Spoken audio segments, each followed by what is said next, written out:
अब बताइए कि मुख्यमंत्री जी को अगर रात को घटना हुई है और रात को ही 30 लोग मारे गए, तो फिर 17-18 घंटे के बाद ये बात बताने की कहाँ से सूझी उनको? अगर ये स्वभाव है हमारे व्यवस्थापक नेता का कि वो घटना घटती है तो उसको छुपा करके अपने को वाहवाही में डालना चाहता है, इसका मतलब आगे भी घटनाएं घटेंगी, फिर उनको छुपाने के लिए और ज्यादा मुस्तैदी रहेगी और ज्यादा छुपा दिया जाएगा, तो फिर तो पता नहीं क्या हो जाएगा।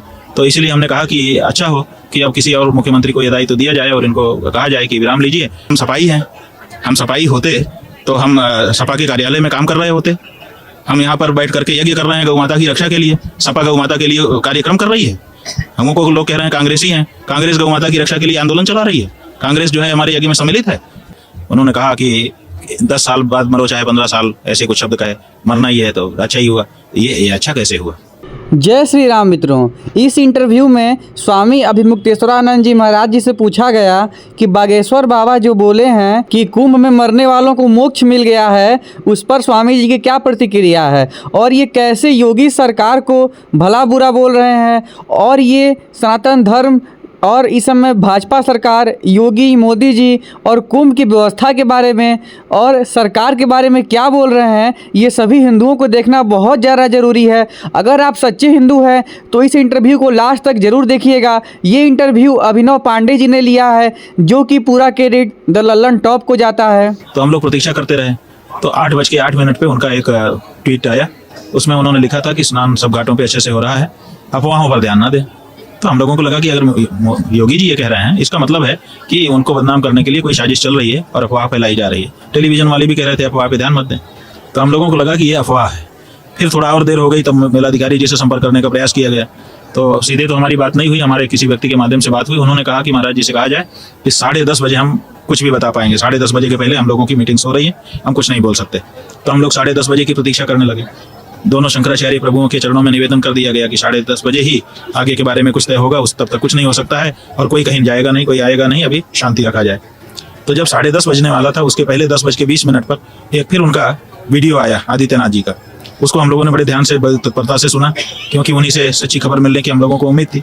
तो उन्होंने अपने वक्तव्य में कहा कि रात को कुछ घटना हुई है, कुछ लोग घायल हुए हैं, उनका इलाज हो रहा है, और मृत्यु की तो कोई बात ही उन्होंने नहीं की, और कहा कि इलाज हो रहा है और सब जगह स्नान हो रहा है। और फिर उन्होंने अपने श्रीमुख से भी यही कहा, और जो वीडियो जारी करते समय जो कैप्शन लिखा जाता है, उस कैप्शन में भी यही लिखा था कि अफवाहों पर ध्यान न दें, और उन्होंने अपने श्रीमुख से भी यही लगभग कहा।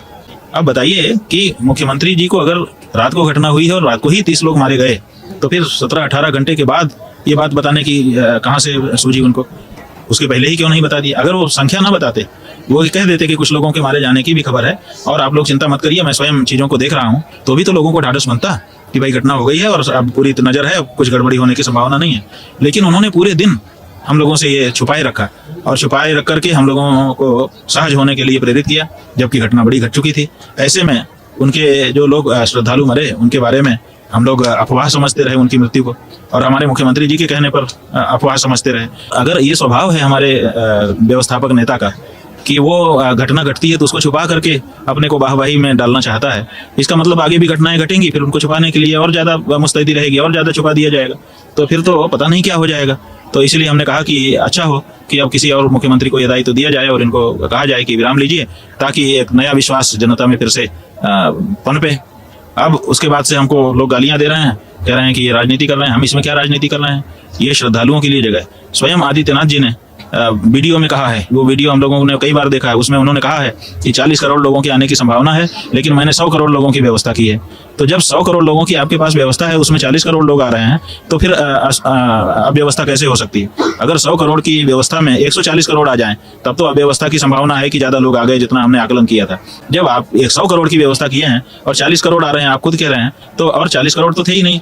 मौनी अमावस्या के दिन आप ही के शब्दों में 7 करोड़, कोई 10 करोड़, कोई 3 करोड़ कह रहा है, जो भी कह रहा है, तो इतने ही लोग जब थे, तो फिर कैसे इतनी बड़ी घटना घट गई? और फिर आप कह रहे हैं एक ही जगह घटना गई। अब निकल करके आ रहा है, जितने यहाँ पर अधिकारी हैं, जो पत्रकार हैं, जो लोग मेले में घूम रहे हैं, जो दुकानदार हैं, जो कर्मचारी हैं, वो भी तो जगह जगह अपनी अपनी ड्यूटी दे रहे हैं। आज ही अखिलेश यादव मिलने आए तो किसी ने आपको सपाई कह दिया, किसी ने कांग्रेसी कह दिया, ये आप तक ये सब चीज पहुंची? सवाल यह है कि हमारे तक क्या पहुंचे क्या ना पहुंचे, लोग तो बता ही देते हैं, कोई ना कोई तो कहता ही है। तो और हम ऐसे व्यक्ति हैं जो लोकतांत्रिक प्रवृत्ति के हैं, तो हमारे जितने लोग हैं उनको हम डराते नहीं हैं, इसलिए हमसे सब बात बता देते हैं। तो ये कहा जा रहा है बिल्कुल सही है। एक समाचार हमको बताया गया कि अखाड़ा परिषद के अध्यक्ष जी ने वक्तव्य दिया है कि वो तो शंकराचार्य ही नहीं है और उनके गुरु की जो वसीयत कही जाती है वो फर्जी है। हमारा सवाल है कि हम एक घटना हो गई है, उस घटना के संदर्भ में एक बात कह रहे हैं, उसके लिए शंकराचार्य होना हमारा जरूरी है। हम मान लेते हैं 5 मिनट के लिए कि हम नहीं हैं शंकराचार्य, तब भी भारत के नागरिक हैं कि नहीं, इस कुंभ पर्व के स्नानार्थी हैं कि नहीं, यहाँ हमारा शिविर लगा है कि नहीं, भुक्तभोगी हम हैं कि नहीं, और ये जो लोग श्रद्धालु यहाँ आए हैं क्या उनसे हमारा हृदय का कोई संबंध नहीं है? तो अगर उनके संदर्भ में हम कोई बात कह रहे हैं उसमें शंकराचार्य होना जरूरी है।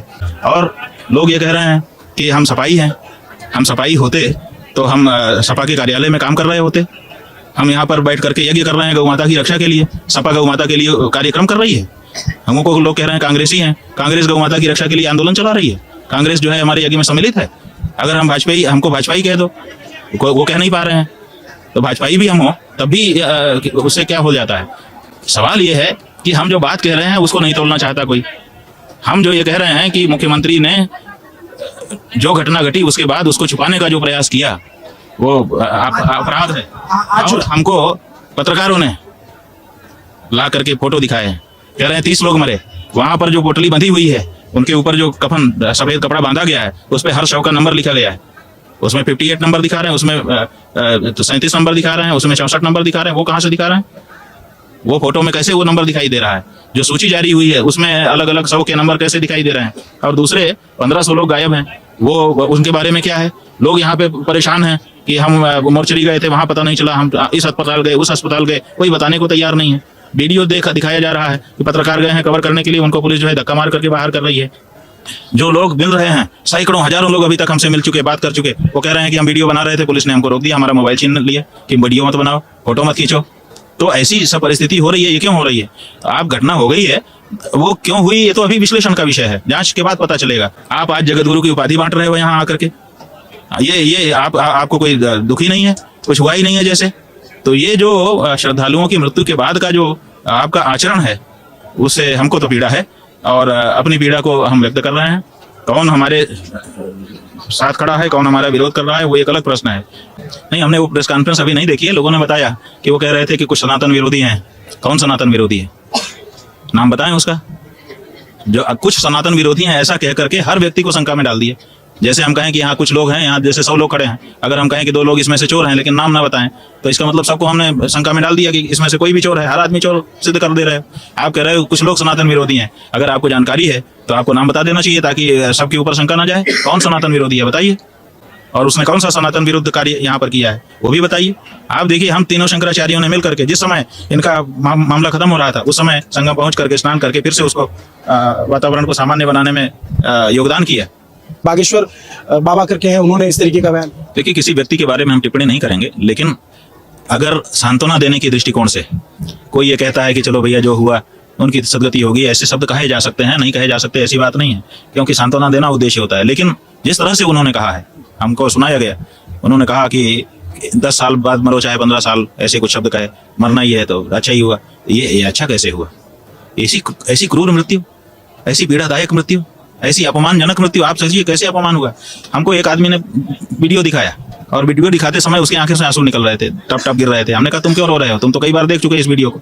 बोला महाराज जी वो याद आ जाती है वो बात कि 27-28 लोग मरे पड़े थे मेरे सामने और उनमें से केवल 2 के पास रोने वाले बचे थे। उन 2 के सब को पकड़ के वो लोग रो रहे थे और बाकी लोगों के पास तो रोने वाला भी कोई नहीं था। ऐसा कह के वो व्यक्ति रो पड़ा और फिर वीडियो भी दिखाया। वो एक बच्ची के पास एक महिला बैठी रो रही थी मोटी सी, और दूसरे के पास एक छोटी बच्ची रो रही थी। 2 लोग रो रहे थे, बाकी तो किसी के पास रोने वाला भी नहीं था। हमको एक अच्छे व्यक्ति ने बताया, जिसकी बात पे हम गैर भरोसा नहीं करते हैं, उसने कहा कि एक व्यक्ति 7 घंटे अपने परिजन के शव के पास बैठा रहा, हाथ ऐसे रख करके कि कोई मरने के बाद उसके ऊपर उसको कुचल ना दे। आचार्य महामंडलेश्वर हैं, मैंने उनसे बात की जूना अखाड़े के, तो वो उन्होंने कहा कि नहीं बहुत अच्छा स्नान हुआ, बहुत अच्छा रहा।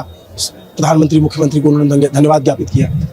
देखिए, अब किसी व्यक्ति विशेष के बारे में हम क्या कहें, बस ये है कि जो दृश्य यहाँ पर हुआ है उसको देख करके मन बहुत पीड़ित है और मृत लोगों की मौत के बाद जो उनके बारे में व्यवहार है वो और ज्यादा पीड़ा देने वाला है। और इसीलिए हमने कहा था, और अभी भी लोगों का जो विश्वास है वो डिगा हुआ है।